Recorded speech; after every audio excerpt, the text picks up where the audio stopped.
Shalom semuanya, selamat datang di ibadah online AOG Gereja Mawar Syaron Semarang. Senang banget bisa bertemu dengan kalian secara online. Hari ini saya juga mau menyambut teman-teman yang baru pertama kali join. Welcome home, iya buat kamu semuanya. Dan buat teman-teman yang baru join hari ini, untuk kalian bisa mendapatkan informasi lebih lanjut seputar gereja kami, berikut juga dengan event-event yang ada, langsung aja follow akun Instagram kami di @gms Semarang dan subscribe channel YouTube kami di GMS Jawa Tengah DIY. Selain itu juga teman-teman kalau rindu untuk didoakan dan punya pergumulan nih, teman-teman juga bisa langsung menghubungi kami di hotline, nomor hotline kami di 08222 30390. Nah juga buat teman-teman yang baru, langsung aja konekkan dirimu kepada kelompok kecil yang kami miliki karena kami rindu untuk bertumbuh bersama-sama dengan kalian. Dan hari ini saya mau menginformasikan buat teman-teman yang rindu memberikan persembahan, langsung aja mentransfer ke nomor rekening sebagai berikut. Dan teman-teman juga bisa melakukannya dengan cara scan QR Code dan kalian bisa membayar dengan cara dompet digital masing-masing. Dan hari ini juga saya mau menghimbau buat teman-teman yang rindu untuk terlibat di dalam pembangunan gereja, teman-teman bisa melakukan transfer ke nomor rekening sebagai berikut. Dan teman-teman jangan lupa kasih keterangan pembangunan gereja Mawar Syaron Semarang. Selain itu teman-teman juga bisa menambahkan Rp1 di setiap nominal yang teman-teman transfer. Ayo udah gak sabar untuk ibadah kan? Sama-sama kita satukan hati dalam doa. Tuhan terima kasih, kami mengucap syukur buat hari ini. Sebentar kami mau beribadah, Tuhan siapkan hati kami untuk memuji dan membesarkan nama-Mu. Kami juga siap untuk mendengarkan firman-Mu. Perlengkapi kami biar setelah selesai ibadah hari ini, kami dikenyangkan secara rohani. Kami mengucap syukur Tuhan, bertatalah di pujian umat-Mu, bertatalah di setiap firman yang ada. Di dalam nama Tuhan Yesus, haleluya, amin. Selamat beribadah.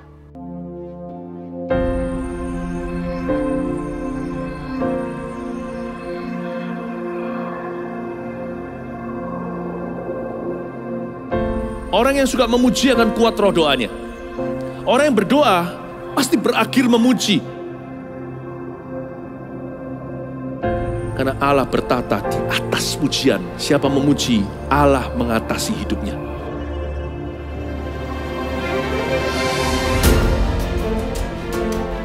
The Year of Praise, tahun pujian menjadi sebuah petualangan yang tiada dua. Menjadi sebuah pelajaran hidup yang langsung dari Kristus. Menjadi sebuah pengalaman yang indah. Waktu kita memuji Tuhan, seluruh kerajaan itu berdiri di sampingmu. Waktu kita memuji, seluruh kerajaan Allah dan kereta-keretanya yang tidak kelihatan berkuda dan berapi-api itu berada di kanan kiri. Semakin fisik kita lemah, roh kita semakin memuji Tuhan. Semakin jasmani kita terbatas, semakin rohani kita tidak boleh dibatasi.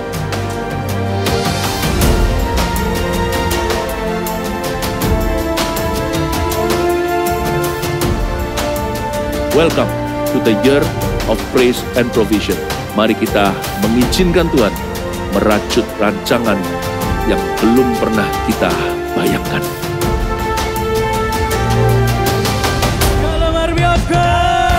Mari bersama-sama kita bersuka cita di hadirat Tuhan hari ini. Amin. Sama-sama katakan. Karyamu mempesonaku, kau angkatku dari gelap, kasih tulus memberi warna. Kau buang semua gelisah, kau beriku sukacita, kau buatku selalu tertawa. Kau taruh lagu baru dalam hatiku, mulutku bersorak memuji nama-Mu. 1, 2, 3, dari hatiku mengalir pujian bagi-Mu. Oh sukacita, Roh-Mu hadir di sini.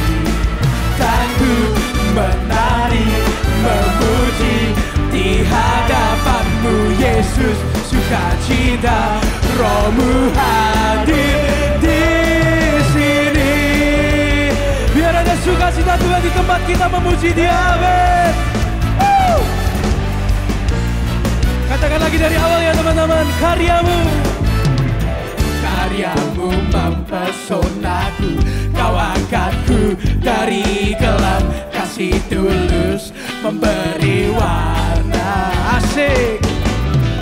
Kau buang semua gelisah, Kau beriku sukacita, Kau buatku selalu tertawa. Angkat kedua tanganmu, Kau taruh lagu baru dalam hatiku. Hey. Mulutku bersorak memuji namamu. Jom dari hatiku mengalir pujian bagimu. Oh sukacita Rohmu hadir di sini, dan ku menari memuji di hadapanmu Yesus. Sukacita Rohmu hadir di sini.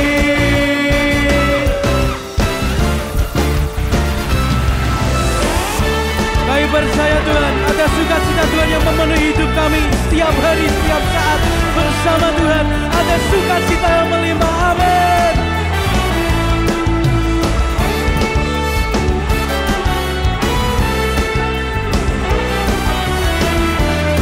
Habis ini kita lambaikan tangan bareng-bareng ya teman-teman. 1, 2, 3. La la la la la la la la la la. Sekali lagi. La la la la la la la la la la.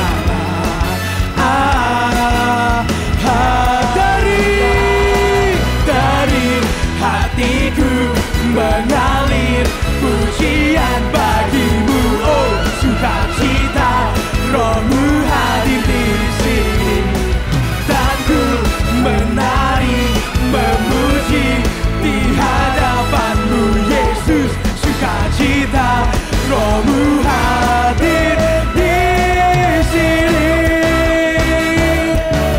Come on, lambaikan tangan lagi ya. 1, 2, 3. La la la la la la la la la la. Sekali lagi, come on.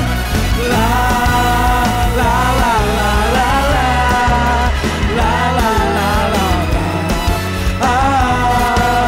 Haleluya. Haleluya. Haleluya.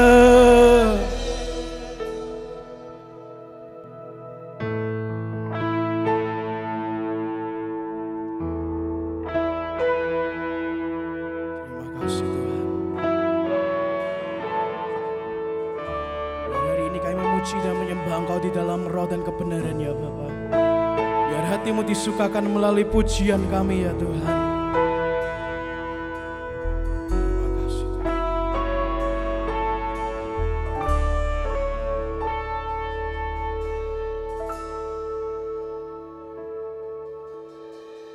Majesty, wonderful your name in all the earth, marvelous, glorious you are, our King of praise divine. Katakan Jesus.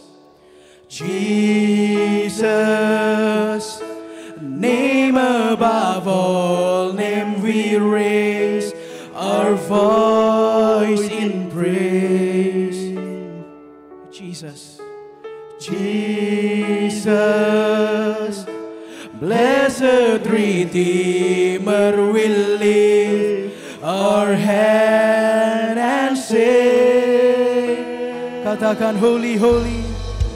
Holy, holy, God Almighty, the glory of our Lord, we praise forevermore.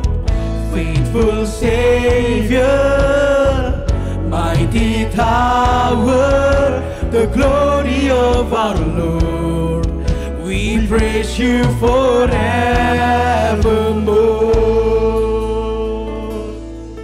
Mari sama-sama kita nyanyikan lagu ini dari awal, teman-teman. Majesty, majesty, wonderful, wonderful your name in all the earth. Marvelous, marvelous, glorious, glorious you are, our King of grace divine. Sama-sama katakan, Jesus, name above all name, name above all name, we raise our voice in praise. Jesus, Jesus, blessed Redeemer, we lift our hand and say, holy, holy, holy, holy, God Almighty, the glory of our Lord. We praise forevermore. Faithful, faithful Savior, mighty tower, the glory of our Lord. We praise you forevermore. Holy, holy, God Almighty, the glory of our Lord. We praise forevermore. Faithful Savior, mighty tower, the glory of our Lord. We praise you forevermore.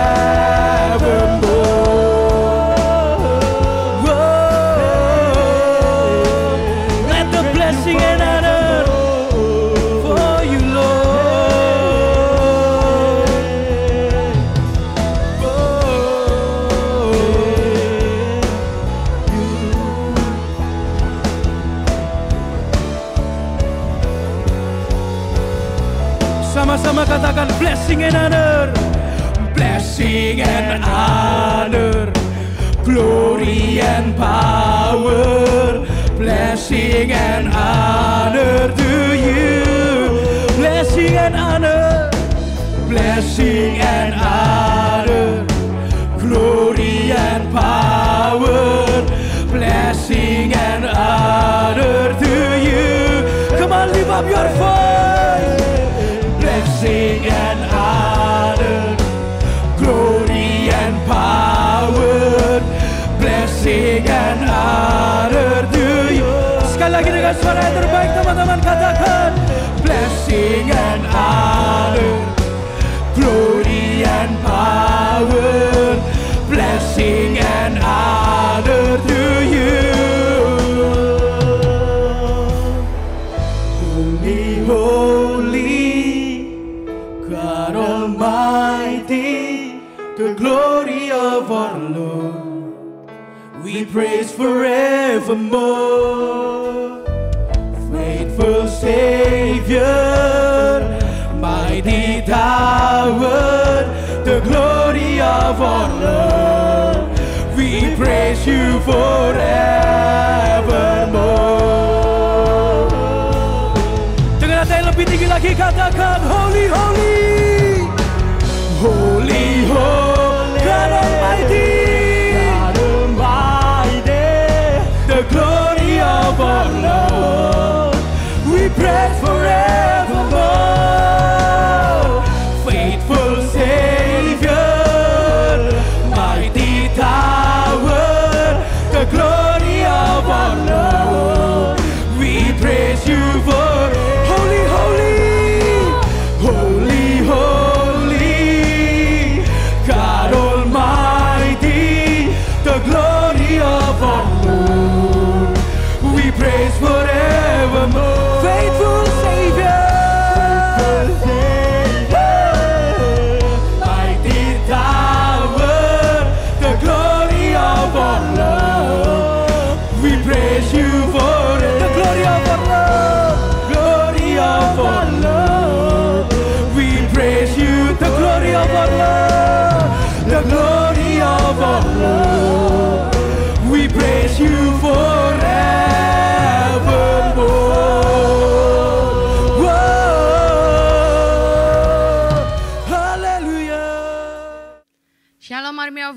mari kita siapkan hati untuk sama-sama mendengarkan kebenaran firman Tuhan. Mari kita berdoa.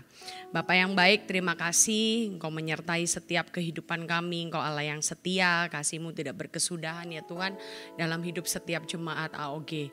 Tuhan, hari ini kami sudah memuji dan membesarkan nama-Mu, biar setiap pujian dan lagu yang sudah kami naikkan benar-benar hidup dalam kehidupan kami. Dan tiba giliran kami untuk duduk diam mendengarkan kebenaran firman-Mu.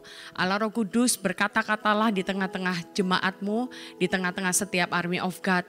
Aku berdoa biar ada pembaharuan di dalam pikiran mereka, ada pembaharuan di dalam hati ya Tuhan. Terjadi terobosan setelah anak-anak-Mu mendengarkan firman-Mu. Berbicaralah, berkata-katalah ya Allah Roh Kudus, di dalam nama Tuhan Yesus persiapkan setiap jemaat AOG supaya kami benar-benar datang dengan hati yang haus dan lapar, mendengar seperti seorang murid. Terima kasih Tuhan, dalam nama Yesus, haleluya, amin. Shalom semuanya, senang banget hari ini saya bisa berkhotbah lagi di hadapan jemaat yang dikasihi Tuhan, di hadapan orang-orang yang dicintai oleh Tuhan. Dan mimpi saya adalah setelah bulan Mei ini berakhir, setelah seri pengajaran memimpin diri sendiri ini berhasil, kita sudah selesai, kita semua bisa dipersiapkan untuk menjadi pemimpin yang luar biasa. Hari ini judul khotbah saya adalah To Be Positive, bagaimana kita harus menjadi orang yang membawa positive vibes kemanapun kita pergi. Kalau misalnya ada kita itu bukan malah semakin suram, tapi justru keberadaan kita itu bisa jadi energi, bisa jadi sukacita buat orang lain. Jangan sampai ya anak-anak Tuhan, kita ini jadi pribadi yang suram. Kita ini jadi pribadi yang dianggap orang itu negatif, tapi kita harus jadi anak muda yang disukai banyak orang. Seperti Yesus, dia bertambah besar, makin besar kasih Tuhan dalam hidup Yesus, makin besar juga pengaruh Yesus, makin besar juga dia dikasihi oleh banyak orang. Dan itu jadi kerinduan saya, kita harus menjadi orang-orang yang positif sehingga kita makin dikasihi oleh banyak orang. Yang mau sama-sama katakan amin. Nah, mengambil sebuah sikap adalah sebuah kebebasan yang hakiki. Saat kita mengambil keputusan, mengambil sikap akan suatu hal, itu adalah murni kebebasan yang Tuhan berikan dalam hidup kita. Itu kehendak bebas kita. Mau hari ini engkau mungkin diperhadapkan dengan masalah dan engkau bingung nih, aku harus pergi ke jalan A atau ke jalan B nih. Lalu banyak input masukan dari teman-teman gitu ya, ada makan masukannya, udah kamu pergi ke A aja, pergi ke B aja. Mau yang A itu yang benar atau B ini yang salah atau kebalikannya. Mau manapun yang benar, semuanya itu keputusan ada di tangan kita. Ada di tanganmu sebagai seorang yang nantinya akan mengambil keputusan. Mau engkau mengambil yang benar ataupun mengambil yang salah, itu keputusanmu. Maka dari itu kebebasan yang paling hakiki adalah kebebasan saat engkau mengambil sikap, menentukan sikapmu mengambil sebuah keputusan. Itu pure kehendak bebas yang Tuhan berikan dalam hidup kita. Maka dari itu kita harus berhati-hati di dalam mengambil keputusan. Kita harus berhati-hati di dalam menentukan sikap kita. Teman-teman tahu nggak, mengambil keputusan itu hampir setiap hari kita lakukan. Mau makan apa aja kita harus putuskan. Mau minum apa aja kita harus putuskan. Keputusan itu kita ambil setiap hari. Dan kita bebas untuk menentukannya. Mau positif, negatif, kita bebas menentukannya. Charles Swindoll berkata demikian, life is 10% what happened to you and 90% how you react to it. Artinya adalah 10% itu apa yang terjadi, kehidupan itu 10% itu cuma apa yang terjadi doang. Tapi yang menentukan adalah 90%, kehidupan itu ngomong soal 90%, bagaimana engkau menyikapi, bagaimana engkau merespon, bagaimana engkau bereaksi atas sebuah kejadian atau sebuah keputusan. Maka dari itu kehidupan itu 10% itu cuma apa yang terjadi. Ya udah hari ini ada kejadian seperti ini, tapi yang paling menentukan dari kehidupan kita adalah 90%-nya adalah bagaimana kita menyikapinya, bagaimana kita bereaksi, kita meresponinya. Apakah kita akan meresponi dengan benar atau kita memilih untuk meresponi dengan pikiran yang negatif, dengan tindakan yang negatif. Dan hari ini untuk menjadi pemimpin yang bisa memimpin diri kita sendiri, engkau harus menjadi orang yang positif. Engkau harus bersikap positif. Sebelum engkau nantinya akan membawa bilangan orang yang banyak ada, engkau pimpin, ada di bawahmu, engkau harus bersikap positif. Yang mau, anggukan kepala dimanapun kalian berada. Seorang pemimpin harus memiliki sikap yang positif, dan hari ini kita mau belajar dari salah satu tokoh yang begitu luar biasa dipakai Tuhan. Kita sama-sama tahu dia adalah Daud. Mari buka bersama-sama di dalam 1 Samuel 30 ayat yang pertama sampai ayat yang keempat. 1 Samuel 30 ayat 1 sampai 4 berkata demikian, ketika Daud serta orang-orangnya sampai ke Ziklag, pada hari yang ketiga orang Amalek telah menyerbu tanah Negeb dan Ziklag. Ziklag telah dikalahkan oleh mereka dan dibakar habis. Perempuan-perempuan dan semua orang yang ada di sana, tua dan muda, telah ditawan mereka dengan tidak membunuh seorang pun. Mereka menggiring sekaliannya kemudian meneruskan perjalanannya. Ketika Daud dan orang-orang sampai ke kota itu, tampaklah kota itu terbakar habis dan istri mereka serta anak mereka yang laki-laki dan perempuan telah ditawan berhenti di situ. Tahu nggak? Jadi ini Daud ceritanya dia itu disuruh pulang kembali ke Ziklag. Ziklag itu tempat di mana istrinya dan anak-anaknya ada di sana. Daud itu disuruh pulang ke sana oleh orang-orang Filistin dan tibalah dia dalam perjalanan menuju ke Ziklag, dia sampai di sana. Daud ini pasti dalam perjalanan dia sudah membayangkan akan bertemu dengan anaknya, akan bertemu dengan istrinya, dia akan kembali pulang, dia sudah menantikan, pastilah ya. Walaupun mungkin dia dipaksa pulang, tapi dia namanya mau ketemu dengan pujaan hati, mau ketemu dengan keluarga yang dicintai, pasti kan excited. Apalagi sudah lama ditinggal pergi. Contoh saya waktu saya kuliah zaman dulu, waktu keluarga saya masih ada di Tegal. Kalau misalnya momen saya pulang, saya pasti excited, saya akan bawa oleh-oleh, saya akan persiapkan segala sesuatunya. Dan kalau pulang saya akan senang karena ketemu dengan orang tua, kangen, ketemu dengan yang bekerja di rumah, ketemu dengan teman-teman saya yang ada di Tegal, pasti hati saya excited. Daud begitu sampai, dikatakan ketika Daud serta orang-orangnya sampai di Ziklag pada hari yang ketiga, orang Amalek telah menyerbu. Jadi orang Amalek ini telah menyerbu tanah Negeb dan Ziklag. Ziklag telah dikalahkan oleh mereka dan dibakar habis. Coba bayangkan kalau kita ada di posisi Daud. Sudah excited mau ketemu dengan keluarga. Sudah excited nih aku akan kembali pulang. Saya akan ketemu dengan keluarga. Tapi begitu sampai di tanah itu kita lihat kondisi kota yang pertama. Begitu sampai mereka melihat kondisinya. Kok sudah seperti ini ya? Sudah dibakar habis. Ketika Daud dan orang-orangnya sampai ke kota itu, tampaklah kota itu terbakar habis. Dan gak cuma di sana. Istri-istri, baik anak-anak perempuan, istri, anak perempuan semua, laki-laki maupun perempuan semuanya ditawan oleh orang-orang Amalek. Bisa bayangkan kondisi Daud, lihat kota sudah begitu hancur, sudah begitu berantakan, sudah ludes, lenyap, hangus. Ditambah lagi dia nggak tahu keberadaan istrinya, dia nggak tahu keberadaan anak-anaknya bagaimana kabarnya. Apakah mereka terluka, apakah mereka masih baik-baik saja walaupun dikatakan memang mereka ditawan tanpa membunuh seorang pun. Tapi kan tetap ya was-was ya. Akan jadi apa istri dan anakku? Apa yang orang Amalek lakukan terhadap orang-orang Ziklag ini? Tapi tahu nggak? Saking desperate-nya Daud di ayat yang ke-4 sampai ayat yang ke-6. Lalu menangislah Daud dan rakyat bersama-sama dengan dia dengan nyaring. Lalu menangislah Daud dan rakyat yang bersama-sama dengan dia itu dengan nyaring. Sampai mereka tidak kuat lagi menangis. lihat pemandangan seperti itu dan dia cari-cari istrinya kemana, anaknya kemana, ditawan beserta dengan orang-orang yang bersama dengan Daud. Melihat pemandangan itu yang dilakukan Daud, dia manusia biasa, dia juga punya perasaan, dia pedih hati, dia menangis, bahkan dikatakan tangisannya itu sampai nyaring suaranya.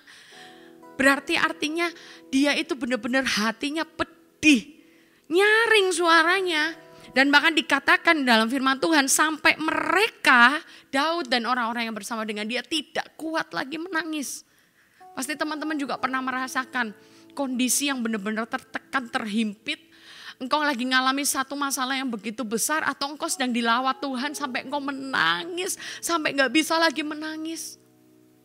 Saya kalau nangisnya sudah sesenggukan ya teman-teman, saya gak bisa nafas teman-teman.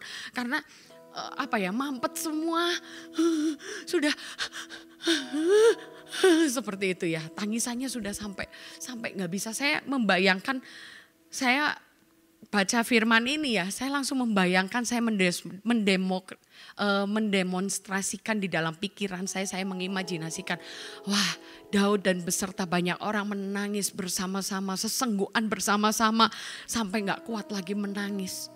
Saling berpelukan satu dengan yang lain, saling pegangan tangan. Gimana ini, apa yang terjadi? Khawatir, takut pasti manusia. Apalagi melihat pemandangan seperti itu. Tapi tahu nggak luar biasanya Daud. Daud itu mengambil sikap positif. Di tengah-tengah rakyat yang lain nggak bisa bersikap positif saking pedih hatinya. Dikatakan di ayat yang kelima, juga kedua istri Daud ditawan, yakni Ahinoam perempuan Yizreel dan Abigail bekas istri Nabal orang Karmel itu. Dan Daud sangat terjepit.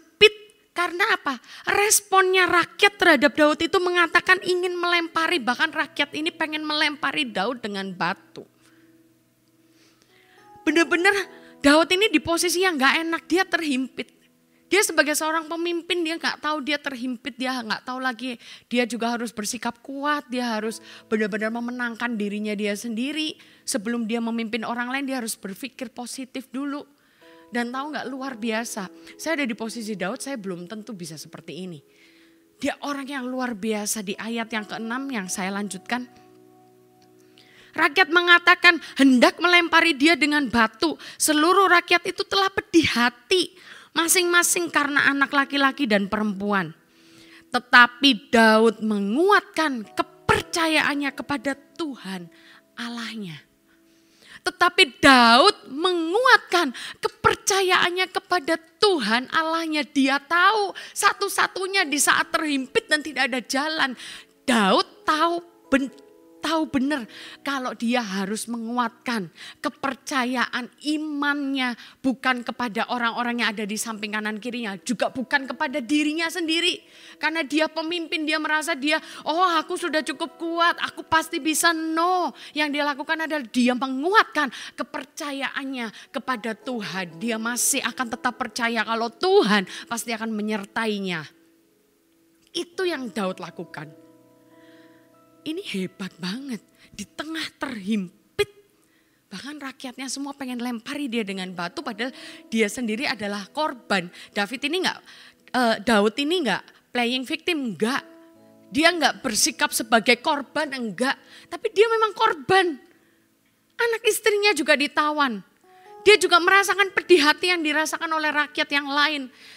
Ditambah lagi rakyatnya pengen melempari karena saking pedihnya, saking sakit hatinya. Pengen melempari Daud dengan batu, tapi Daud mengambil sikap positif, yaitu dia tetap menguatkan kepercayaannya kepada Tuhan Allahnya. Jadi sikap positif yang pertama yang kita pelajari dari Daud adalah Daud memiliki pikiran dan hati yang tertuju kepada Tuhan. Saat pikiran dan hati kita tertuju kepada Tuhan, artinya pikiran dan hati kita ini tertuju kepada sesuatu yang benar. Artinya pikiran dan hati kita tertuju kepada kebenaran karena kita tertuju kepada Tuhan yang adalah sumber kebenaran, yang adalah kebenaran itu sendiri. Daud memiliki pikiran dan hati yang tertuju kepada Tuhan. Sehingga pada saat dia terhimpit yang ada di pikirannya adalah Tuhan. Sehingga pada saat dia terhimpit, karena yang dia tertuju kepada Tuhan yang adalah kebenaran, pada saat terhimpit dia bersikap tetap positif, tetap benar, yaitu menguatkan kepercayaannya kepada Tuhan. Dan teman-teman bisa lihat bagaimana Daud akhirnya dipimpin Tuhan, disertai Tuhan karena iman kepercayaannya pada Tuhan. Daud dipimpin dan disertai, dia bertemu dengan orang, akhirnya Daud akhirnya bisa menemukan tempat di mana orang-orang itu ditawan oleh orang Amalek. Daud akhirnya menemukan, dan di ayat yang ke-18 gak main-main. Daud dalam kondisi yang pada saat itu sudah terhimpit, sudah tertekan, dia merasa dia sudah kehilangan, mungkin kehilangan istri, kehilangan anaknya, dia hampir gak punya harapan. Tapi saat dia menguatkan kepercayaannya pada Tuhan dan berserah, dan dia berjalan bersama dengan Tuhan, Tuhan itu menyertai, turun tangan, tiba-tiba ada divine connection, dia bertemu dengan seseorang. Lalu akhirnya orang ini membawa Daud untuk bertemu dengan keluarganya. Di ayat bahkan Tuhan memberikan bonus, Daud melepaskan semua orang di ayat 18. Daud melepaskan semua orang, apa yang dirampas oleh orang Amalek itu juga kedua istrinya dapat dilepaskan Daud. Tidak ada yang hilang pada mereka. Dari hal yang kecil sampai hal yang besar, sampai anak laki-laki dan anak perempuan, dan dari jarahan sampai segala sesuatu yang telah dirampas mereka, semuanya itu dibawa Daud kembali. Daud mengambil segala kambing domba dan lembu, semuanya itu digiring mereka di hadapannya, serta berkata, inilah jarahan Daud. Hebat ya, tidak ada dikatakan firman Tuhan. Kalau firman Tuhan mengatakan sesuatu artinya ini adalah sebuah kebenaran. Ini berarti benar, tidak bohong-bohongan. Tidak ada yang hilang, semua yang sudah dirampas dikembalikan, tidak ada yang hilang satupun. Termasuk orang-orang, hal yang paling kecil semuanya tidak ada yang hilang. Luar biasa kan? Maka dari itu kita harus punya sikap yang positif. Yang pertama seperti Daud, miliki pikiran dan hati yang tertuju pada Tuhan. Yang kedua, sikap positif apa yang Daud kerjakan? Yang kedua adalah Daud itu menghormati orang lain. Daud itu punya sikap yang sopan. Dia punya sikap yang menghormati orang lain. Dalam hal ini Daud bersikap menghormati Saul. Mari buka di dalam 1 Samuel 24 ayat 4 sampai ayat ke-8. Lalu berkatalah orang-orangnya kepada Daud, telah tiba hari yang dikatakan Tuhan kepadamu. Sesungguhnya aku menyerahkan musuhmu ke dalam tanganmu, maka perbuatlah kepadanya apa yang kau pandang baik. Jadi di sini Daud ini kan lagi dalam pelarian ya. Tiba-tiba ada sebuah kesempatan di mana Daud bisa menangkap Saul. Lalu berkata orang-orang yang ada di sekeliling Daud, berkata telah tiba nih hari yang dikatakan Tuhan kepadamu. Ini adalah the day, ini harinya. Hari di mana Tuhan pengen kamu melakukan sesuatu yang kau pandang baik untuk Saul. Yang selama ini sudah menjahati kamu, kurang lebih seperti itu. Kata Tuhan akan menyerahkan musuhmu ke dalam tanganmu, maka perbuatlah kepadanya apa yang kau pandang baik. Maka Daud bangun lalu memotong punca jubah Saul dengan diam-diam. Punca itu seperti di jubah itu kayak tali yang menjulai ke bawah gitu loh. Nggak sampai ke tanah sih, kalau saya lihat gambarnya menjulai ke bawah. Itu ditarik pelan-pelan dipotong sama Daud. Dia sudah bangun memberanikan diri untuk melakukan pembalasan ya. Sudah waktunya dia melakukan pembalasan. Kemudian berdebar-debarlah hati Daud. Karena ia telah memotong punca Saul. Lalu berkatalah ia kepada orang-orangnya. Tiba-tiba belas kasih itu muncul. Rasa hormat, rasa respeknya dia muncul. Dia berkata demikian. Dijauhkan Tuhanlah kiranya daripadaku untuk melakukan hal yang demikian kepada tuanku Saul. Kepada orang yang diurapi Tuhan, yakni menjamah dia sebab dialah yang diurapi Tuhan. Daud tiba-tiba berkata, aku gak mau melakukan hal yang demikian, menjamah jubah seperti itu aku gak mau lanjutkan. Aku gak mau menjamah dia orang yang diurapi Tuhan. Saul orang yang diurapi Tuhan aku gak mau. Aku mau tetap hormat, aku mau tetap respect sama dia. Dan Daud mencegah orang-orangnya dengan perkataan itu. Ia tidak mengizinkan mereka bangkit untuk menyerang Saul. Sementara itu Saul telah bangun meninggalkan gua itu hendak melanjutkan perjalanannya. Judul perikopnya itu adalah Daud melepaskan Saul, tidak jadi bunuh Saul. Padahal ini adalah kesempatan loh untuk balas dendam, tapi Daud tidak lakukan itu. Daud menghormati pilihan Tuhan. Daud menghormati Saul sebagai raja. Daud menghormati dia. Padahal ini adalah kesempatan untuk balas dendam. Padahal ini kesempatan yang baik. Kesempatan langka, kesempatan emas yang harusnya dimanfaatkan oleh Daud. Tapi Daud tidak mau melakukannya karena Daud punya hati yang positif, punya sikap yang positif. Dia belajar untuk menghormati orang yang diurapi Tuhan. Dia belajar untuk menghormati orang lain. Dia belajar untuk bersikap sopan. Bahkan tidak cuma dia sendiri, dia ngomong ngasih tahu ke kanan kiri ke orang-orang yang ada bersama dengan dia melalui perkataan tadi. Aku gak mau menjamah orang yang diurapi Tuhan. Hatinya berdebar-debar, bukan berdebar-debar karena jatuh cintrong ya. Tapi Daud ini hatinya berdebar-debar. Karena aduh ini benar gak ya, salah gak ya, kelihatannya aduh ini sesuatu yang sesuai dengan kehendak Tuhan gak ya. Daud luar biasa. Mari kita sama-sama jadi anak muda yang sopan. Jadilah anak muda yang menghormati satu dengan yang lain. Belajar untuk menghormati teman kita. Belajar untuk sopan ya. Terutama dalam hubungan pacaran harus sopan, gak boleh gak sopan. Kau harus sopan dengan pasanganmu, kau harus sopan dengan pacarmu. Kau harus sopan dengan teman-temanmu, dengan orang tua apalagi. Dengan papa mamamu, dengan kakakmu. Sepupu yang lebih tua, kita harus belajar untuk sopan. Jangan berkata-kata yang menyakitkan hati, jangan berkata-kata yang tidak seharusnya.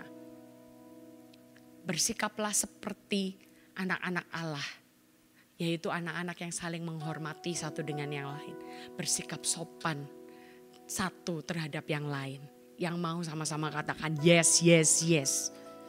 Yang ketiga yang kita bisa pelajari dari Daud adalah Daud ini gak sombong teman-teman.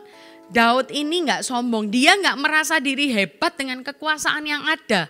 Tapi dia sadar di balik kesuksesannya, di balik kekuasaannya ada Tuhan yang melakukan bagian yang jauh lebih banyak. Ada Tuhan yang bekerja jauh lebih banyak dibandingkan dengan Daud. Dalam 2 Samuel buka yuk, 2 Samuel 7 hari ini kita banyak buka ayat. 2 Samuel 7 ayat yang ke-18 sampai ayat yang ke-24. 2 Samuel 7 ayat 18 sampai 24 saya bacakan. Lalu masuklah Raja Daud ke dalam, kemudian duduklah ia di hadapan Tuhan sambil berkata, siapakah aku ini ya Tuhan Allah, dan siapakah keluargaku sehingga engkau membawa aku sampai sedemikian ini. Daud ini dengan rekor yang begitu luar biasa, dia memenangkan pertandingan yang luar biasa dengan Goliat, dia memimpin barisan bangsa Israel. Daud ini luar biasa. Tapi saat dia bertemu di hadapan Tuhan, duduk di hadapan Tuhan, dia berkata, siapakah aku ini ya Tuhan Allah, dan siapakah keluargaku sehingga engkau membawa aku sampai sedemikian ini. Dan hal ini masih kurang di matamu ya Tuhan Allah. Daud merasa dia masih banyak kekurangan. Dia merasa harusnya Tuhan itu pengen Daud ini seperti ini. Daud belum bisa menjadi seperti yang Tuhan inginkan. Daud berkata, dan hal ini masih kurang di matamu ya Tuhan Allah. Sebab itu engkau telah berfirman juga tentang keluarga hambamu ini. Dalam masa yang masih jauh dan telah memperhatikan kepadaku serentetan manusia yang akan datang ya Tuhan Allah. Apakah yang dapat dikatakan Daud kepadamu lebih lagi daripada itu? Bukankah engkau yang mengenal hambamu ini ya Tuhan Allah?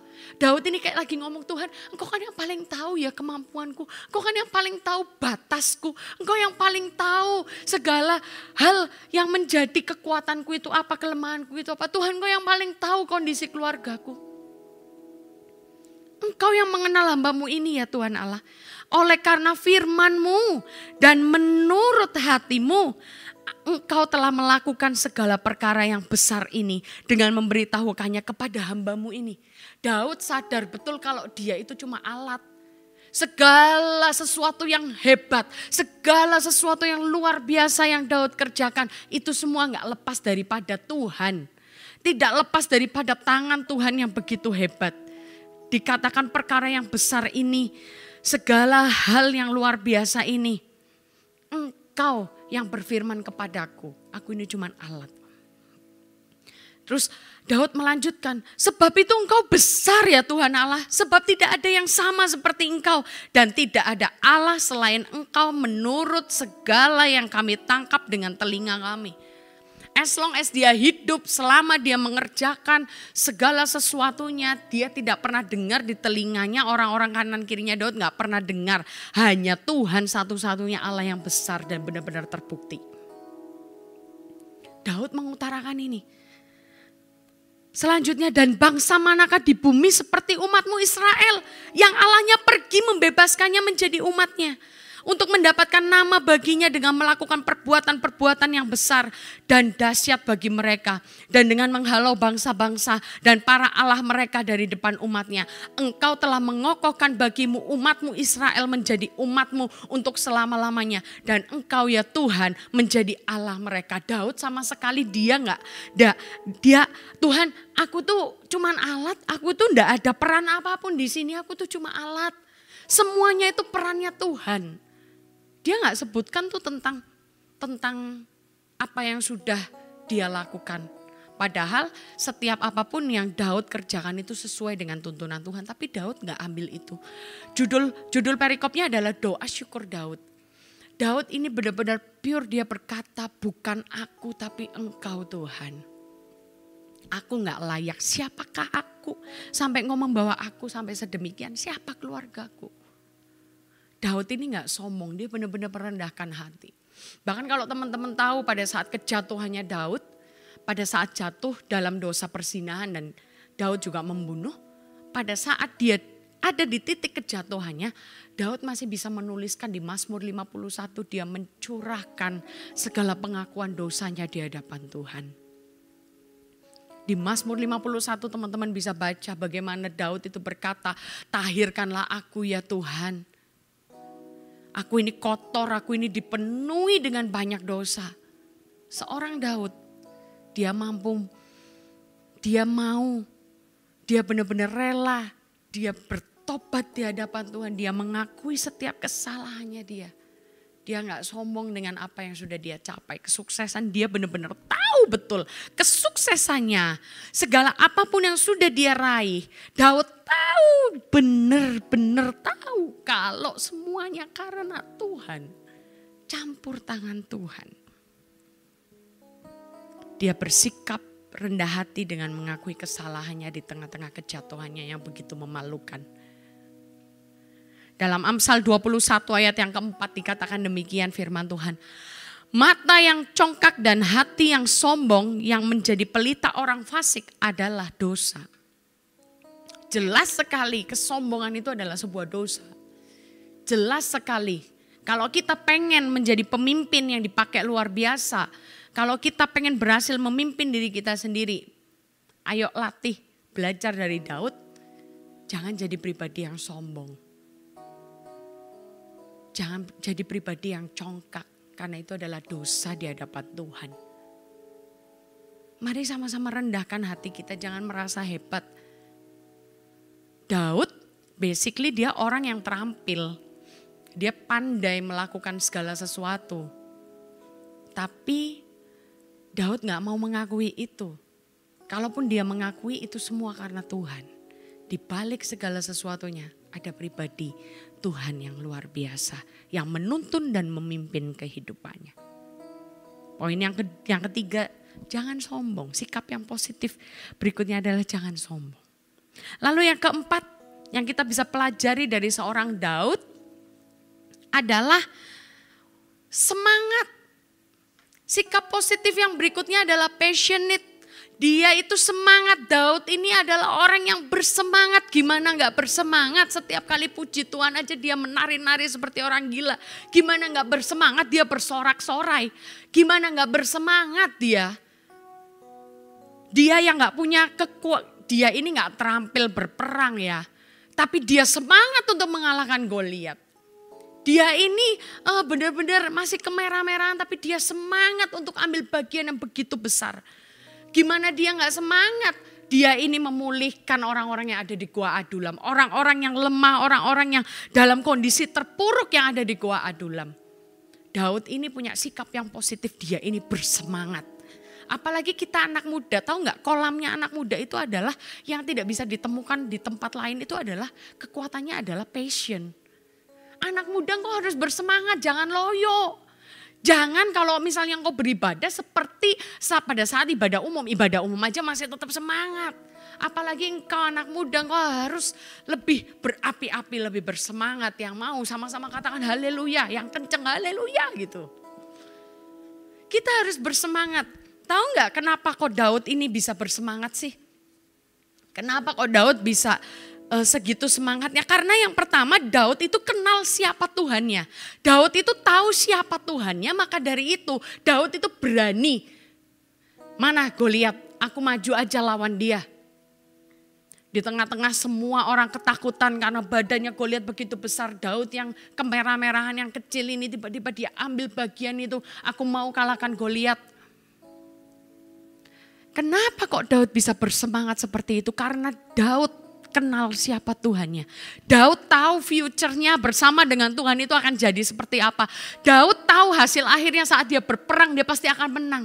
Daud tahu makanya dia bersemangat. Anak muda, engkau harus bersemangat karena apa? Engkau mengenal Tuhan. Kenalilah dia maka engkau akan bersemangat. Engkau akan bersemangat menjalani hidupmu.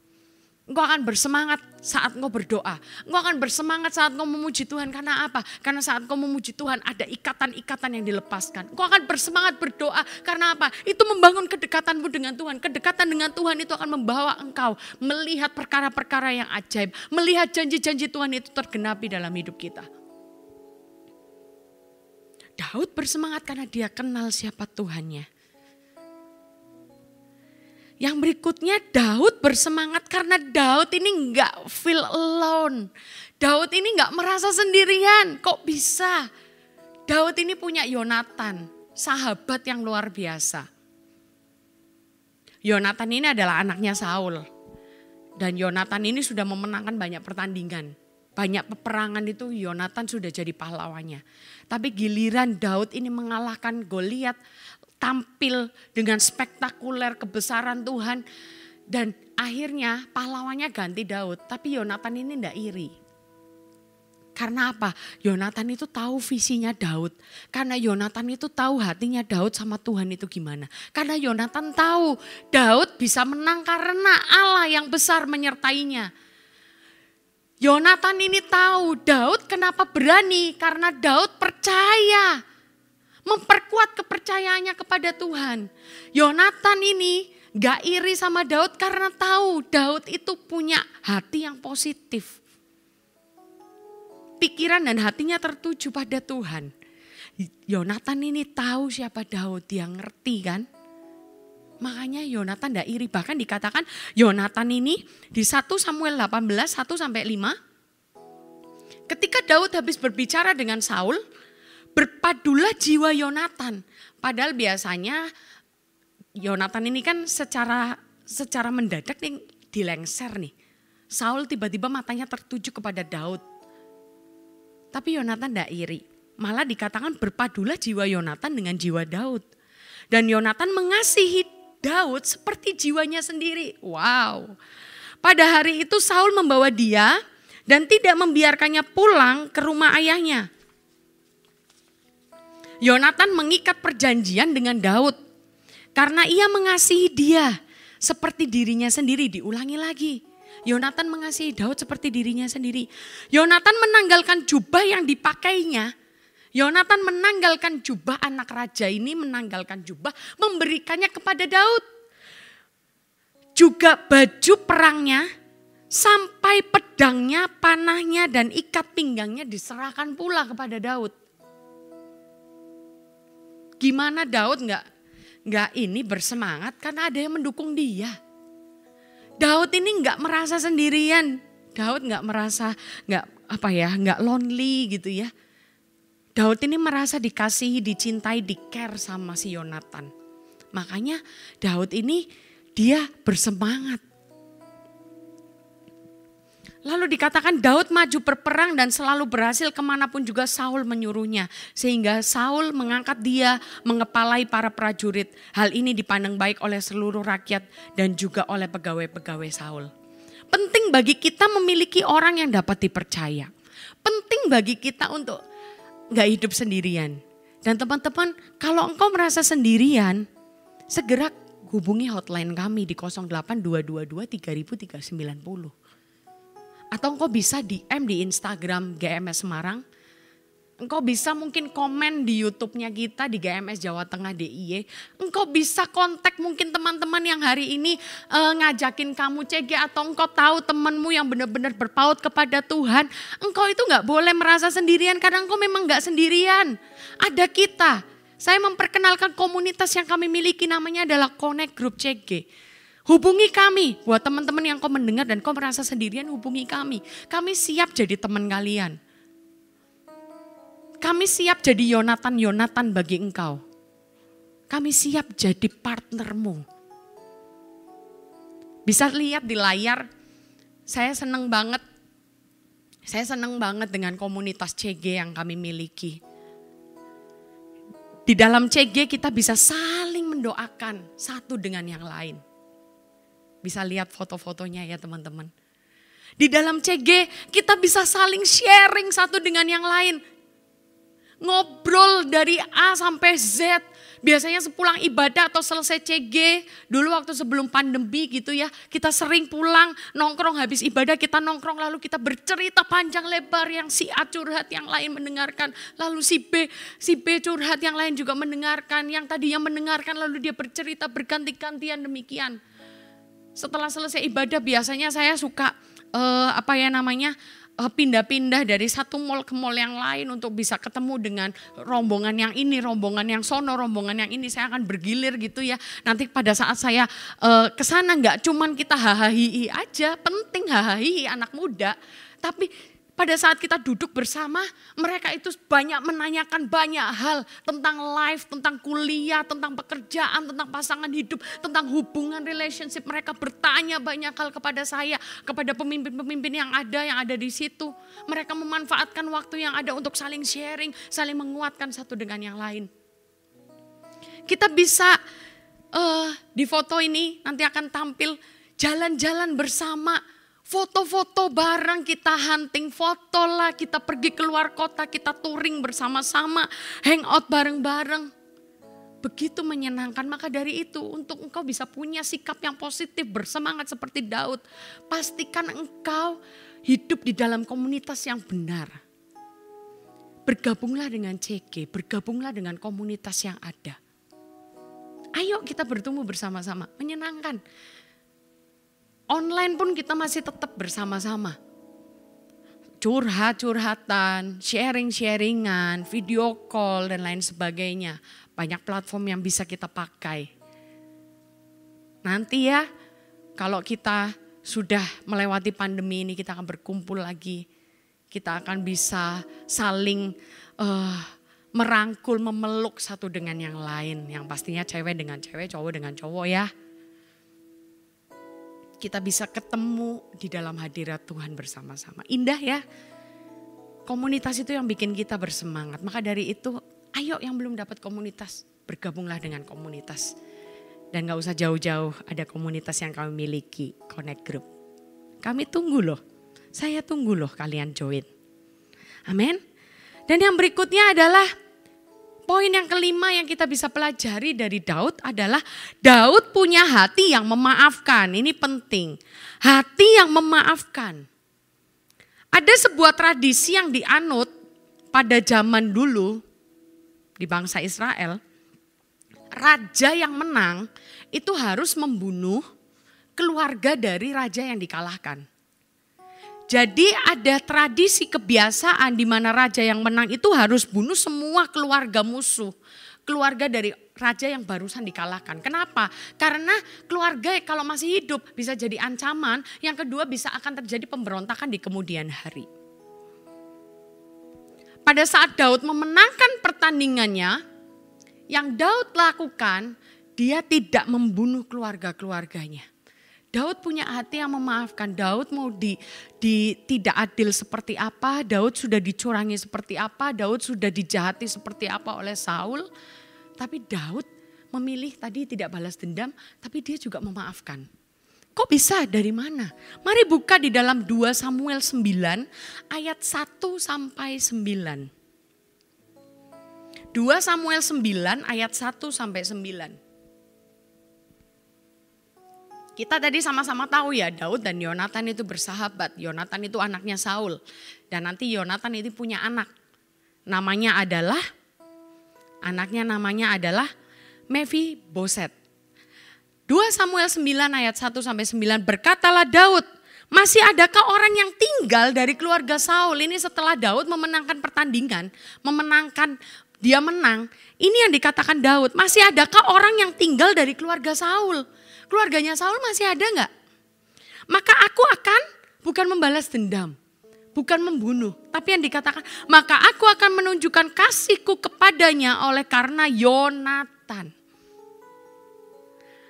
Adapun keluarga Saul mempunyai seorang hamba yang bernama Ziba. Ia dipanggil menghadap Daud, lalu raja bertanya kepadanya, engkaulah Ziba? Jawabnya, hamba tuanku.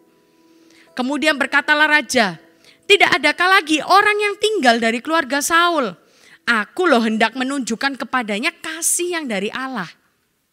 Lalu berkatalah Ziba kepada raja, masih ada seorang anak laki-laki, Yonatan yang cacat kakinya. Tanya raja kepadanya, di manakah ia sekarang? Jawab Ziba kepada raja, dia ada di rumah Makir bin Amiel di Lodebar. Sesudah itu Raja Daud menyuruh mengambil dia dari rumah Makir bin Amiel dari Lodebar, dan Mephiboset bin Yonatan bin Saul masuk menghadap Daud. Ia sujud dan menyembah. Kata Daud, Mephiboset, jawabnya, inilah hamba tuanku. Kemudian berkatalah Daud kepadanya, janganlah takut. Jadi Daud ketemu sama anaknya Yonatan, sahabatnya ini, cucunya Saul, orang yang sudah jahatin Daud, ketemu dengan Mephiboset, dia berkata demikian, janganlah takut sebab aku pasti akan menunjukkan kasihku kepadamu oleh karena Yonatan ayahmu. Aku akan mengembalikan kepadamu segala ladangnya Saul, nenekmu, dan engkau akan tetap makan sehidangan dengan aku. Engkau akan duduk bersama-sama dengan aku. Engkau bukan musuhku, engkau bukan orang yang baru saja aku kalahkan, bukan. Engkau itu akan makan bersama-sama dengan aku. Lalu sujudlah Mephiboset dan berkata, apakah hambamu ini sehingga engkau menghiraukan anjing mati seperti aku? Harusnya dia mati, tapi Daud memaafkannya. Lalu raja memanggil Ziba hamba Saul itu dan berkata kepadanya, segala sesuatu yang adalah milik Saul adalah milik seluruh keluarganya. Kuberikan kepada cucu tuanmu itu. Dan kita loncat ke ayat 13, dikatakan demikian, demikianlah Mephiboset diam di Yerusalem sebab ia tetap makan sehidangan dengan raja. Adapun kedua kakinya timpang. Sikap positif yang berikutnya, yang kelima, yang terakhir, dari yang bisa kita ambil dari seorang Daud adalah Daud itu mau memaafkan. Mari kita sama-sama jadi anak-anak muda yang saling memaafkan satu dengan yang lain. Belajar untuk mengampuni, belajar untuk memaafkan. Minimal kau clear dengan dirimu sendiri. Amin. 5 hal ini mari kita sama-sama jadi anak-anak muda yang bersikap positif. Jadilah anak muda yang punya pikiran dan hati yang tertuju pada Tuhan. Jadilah anak muda yang menghormati orang lain. Jadilah anak muda yang tidak sombong. Jadilah anak muda yang bersemangat, passionate. Jadilah anak muda yang suka memaafkan, yang mau katakan amin. Saya percaya saat kita bisa bersikap positif seperti Daud. Saat kita bisa bersikap positif, Tuhan akan percayakan hal-hal besar di hadapanmu. Karena Tuhan tahu dengan hal kecil engkau sudah bisa melewatinya. Maka Tuhan akan memberikan hal yang jauh lebih besar. Perkara yang jauh lebih hebat lagi terjadi dalam hidupmu. Mari kita sama-sama sembah Dia, mari kita tundukkan kepala. Terima kasih buat firman-Mu yang mengingatkan setiap kami ya Tuhan. Untuk kami bisa menjadi pribadi yang lebih positif lagi. Kami mau jadi orang-orang yang tidak berpikiran negatif, punya hati yang negatif, bahkan bersikap yang negatif. Tapi kami mau punya pikiran, hati, dan sikap yang positif Tuhan. Sehingga Tuhan bisa pakai kami menjadi alat yang begitu hebat, menjadi alat yang begitu besar. Jadikan kami indah di hadapan-Mu ya Tuhan. Jadikan kami berkenan di hadapan-Mu Tuhan. Kami mengucap syukur. Syakara patakara nama syakara para-para-para-po. Kinama syakara layara baraba. Mari renungkan firman-Nya. Kinama syakara layara bara-bara-po. Oh haleluya. Kinana yaraba syakara nanananamu. Jadikan kami berkenan di hadapan-Mu Tuhan. Oh, ku datang ya Bapa dalam kerinduan, memandang keindahan-Mu. Ku berikan segalanya, semuanya yang ada. Ku ingin menyenangkan hati-Mu oh Tuhan. Kami datang kepada-Mu Tuhan.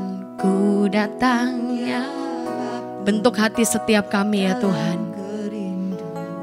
Kami datang dengan kerinduan hati, dengan kehausan dan kelaparan akan Engkau. Terima kasih buat firman-Mu Tuhan. Kami orang-orang yang gak layak Tuhan. Hari ini kami datang ke hadapan-Mu. Layakkan setiap kami Tuhan. Kami tahu firman yang kami dengar hari ini memperlengkapi kami. Kami mau jadi pribadi anak-anak muda yang positif ya Tuhan. Bersikap positif, berpikir positif. Jadikan aku indah yang Kau pandang mulia, seturut karya-Mu di dalam hidupku. Ajarku berharap hanya kepada-Mu, taat dan setia kepada-Mu. Tuhan jadikan aku indah yang Kau pandang mulia, seturut karya-Mu di dalam hidupku. Ajarku berharap hanya kepada-Mu, taat dan setia kepada-Mu. Tuhan jadikan aku indah. Haleluya. Syakara para-para-para-para-para-bo. Shekena karala yara bara-bara-bara-bo. Haleluya. Shekena karala yara basyaka namanta karana nama sekere bere-bere. Kirala yara basyaka nananamo. Taat dan setia kepada-Mu Tuhan. Hari ini saya rindu berdoa buat setiap Army of God, buat setiap orang-orang yang mendengar firman hari ini.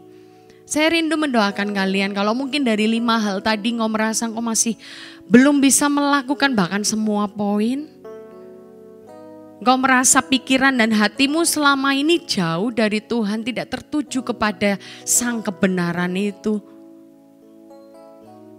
Kalau engkau merasa pikiranmu selama ini dan hatimu sudah mulai melenceng daripada Tuhan, tidak lagi ingat dengan firman-Nya. Hari ini taruh tanganmu di dada. Berikut juga saya berdoa, rindu berdoa buat orang-orang yang mungkin saya selama jadi anak-anak muda, saya menjadi anak muda yang tidak menghormati perasaan orang lain. Saya menjadi anak muda yang tidak sopan bahkan dengan orang tua saya sendiri. Saya nggak sopan dengan guru, dengan dosen, dengan kakak saya dan lain sebagainya. Hari ini kalau engkau merasa engkau belum lolos di level ini, engkau belum bersikap positif di area ini, engkau tidak menghormati, engkau tidak bersikap hormat, taruh juga tanganmu di dada. Dan saya juga rindu berdoa buat orang-orang yang engkau diliputi dengan kesombongan, dengan kecongkakan, engkau merasa engkau mampu melakukan banyak hal dengan kekuatanmu sendiri, engkau merasa engkau punya skill yang begitu hebat, engkau merasa engkau punya kekayaan, engkau merasa engkau punya kepintaran, engkau merasa engkau punya talent yang begitu luar biasa. Dan engkau dipenuhi dengan kesombongan, dengan kecongkakan. Ingat firman Tuhan berkata, mata yang congkak dan hati yang sombong seperti orang fasik adalah dosa di hadapan Tuhan. Hari ini bertobatlah, hari ini bertobatlah. Dan juga kalau engkau sebagai anak-anak muda yang seharusnya engkau bersemangat, tapi engkau tidak bersemangat karena engkau ternyata didapati tidak mengenal Tuhanmu. Engkau selama ini gak punya harapan di dalam Tuhan, kau tidak mengenal siapa Tuhanmu. Atau mungkin kau tidak bersemangat karena kau berjuang sendirian, kau merasa lonely, kau merasa sendirian. Hari ini dengar, hari ini segera kontak kami dan segera tergabung dengan komunitas yang ada. Kami siap menerima Anda, kami siap berjuang bersama-sama dengan Anda, bertumbuh bersama-sama, kami siap. Engkau gak sendirian teman-teman. Dan hari ini saya juga rindu berdoa buat orang-orang yang selama ini diikat dengan kepahitan. Hari ini lepaskan pengampunan satu dengan yang lain. Hari ini ayo punya hati yang mau memaafkan. Hati yang mau memaafkan. Mari kita sama-sama taruh tangan kita di dada. Tuhan, aku berdoa di dalam nama Tuhan Yesus. Aku berdoa Tuhan. Ampuni setiap segala pelanggaran, segala dosa, setiap ikatan di dalam nama Tuhan Yesus. Aku berdoa lepaskan setiap manusia-manusia yang lama. Dan hari ini aku berdoa Tuhan diberikan jubah yang baru, bejana yang baru. Biar hari ini lahir manusia-manusia yang baru di dalam nama Tuhan Yesus. Yang lama sudah berlalu, yang baru sudah datang. Terima di dalam nama Tuhan Yesus. Terima bejana yang baru, hati yang baru, jubah yang baru diberikan dalam hidupmu. Jadilah anak-anak muda yang bersikap positif. Jadilah anak-anak muda yang punya hati pikiran tertuju kepada Tuhan. Jadilah anak muda yang tidak sombong. Jadilah anak muda yang bersemangat karena engkau mengenal siapa Tuhannya. Dan engkau bersama-sama dengan orang yang mendukung engkau berjuang bersama-sama. Jadilah anak-anak muda yang menghormati, saling menghormati, sopan satu dengan yang lain. Jadilah anak muda yang saling memaafkan di dalam nama Tuhan Yesus. Aku berdoa Tuhan, kami hancurkan setiap ikatan iblis di dalam nama Tuhan Yesus, dilepaskan dalam nama Yesus. Biar firman-Mu hari ini memerdekakan setiap army of God. Biar firman-Mu hari ini bisa kami renungkan dan kami kerjakan dari waktu ke waktu dengan taat dan setia ya Tuhan. Dalam nama Yesus, meteraikan firman-Mu Tuhan. Meteraikan firman-Mu dalam hati kami. Jadikan aku indah yang kau pandang mulia, seturut karyamu di dalam hidupku. Ajarku berharap hanya kepadamu, taat dan setia kepadamu. Tuhan, jadikan kami indah. Ini doa kami di hadapan-Mu Tuhan. Pernyataan iman kami di hadapan-Mu. Jadikan kami indah dan berkenan di dalam nama Yesus. Haleluya. Hidupku, ajarku berharap hanya kepadamu, taat dan dan setia kepadamu. Tuhan taat dan setia, taat dan setia, taat dan setia, taat dan setia, taat dan setia kepadamu. Tuhan, berikan sorak-sorak kemuliaan buat Tuhan kita. Haleluya, haleluya, amin. Dan hari ini saya rindu banget mendoakan teman-teman yang baru tergabung di dalam ibadah online hari ini. Saya mau menyapa kalian, welcome home. Dan hari ini saya rindu juga berdoa buat teman-teman yang belum pernah menerima Tuhan Yesus sebagai juru selamat pribadi. Mungkin kau baru pertama kali nih ikut ibadah online dan baru pertama kali mendengar Yesus. Atau kau sudah pernah mendengarkan firman Tuhan sebelumnya tapi hatimu belum percaya, engkau belum menerima keselamatan. Maka dari itu buat teman-teman yang rindu didoakan keselamatan dan buat teman-teman yang baru pertama kali join, engkau bisa arahkan tanganmu ke layar gadget atau ke layar TV kalian. Ikuti doa saya ya. Tuhan, terima kasih buat kehidupan yang begitu luar biasa. Engkau Bapa yang ajaib, Engkau Bapa yang begitu hebat, Bapa yang mengasihi setiap kami. Kasih-Mu tidak terbantahkan ya Tuhan. Hari ini saya mengaku dengan mulut bahwa Engkau adalah Tuhan kami yang membebaskan setiap dosa-dosa dan pelanggaran, setiap ikatan-ikatan kami. Kami sadar Tuhan, kami berdosa, kami sadar kami gak layak. Tapi hari ini kami dengar tentang Engkau. Saya mau percaya penuh kepada Engkau. Raja di atas segala raja, satu-satunya juru selamat pribadi dalam hidup saya.